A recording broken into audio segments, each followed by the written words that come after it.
Je le vois comme un envoyé de Dieu. J'ai une image très particulière de Trump. Déjà, c'est un homme de paix. À chaque fois qu'il a été président, bizarrement, au bout d'un mois, 2 mois, il n'y a plus de guerre dans le monde. Donc c'est un homme de paix qui, pour moi, mérite d'avoir un prix Nobel de la paix un jour. J'espère qu'il l'aura. C'est un homme qui, pour moi, a fait plus en un jour qu'Emmanuel Macron, avec tout le respect que je lui dois en 8 ans. C'est un homme qui promet pas grand-chose et qui fait énormément de choses. Évidemment, je ne valide pas tout.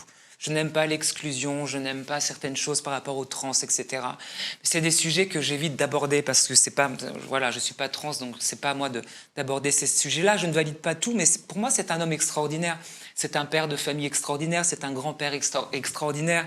Sa femme, pour moi, c'est la plus belle femme la plus belle première dame des États-Unis qui a existé. Alors avant, j'adorais Jackie Kennedy. Pour moi, là, elle s'est fait détrôner par Melania Trump.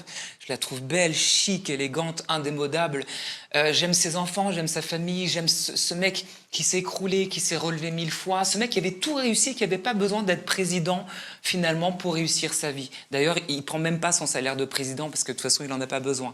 Bref, pour faire très court, c'est un homme qui m'inspire la réussite et qui met toujours son pays en avant. Et c'est ce qui manque en France. Il nous manque un manque de pouvoir. Il nous manque ce rêve à l'américaine, tu vois, ce rêve américain. J'aimerais qu'un jour, il y ait un ou une femme politique en France qui inspire ce vent de renouveau. Tu vois, depuis qu'il est président, je trouve que le monde entier... Alors oui, il y a la partie LGBT, etc., se sent très persécutée. Et certains migrants, etc., évidemment, et je m'en réjouis pas. Oui, les Mexicains, notamment. Exactement, je m'en réjouis pas.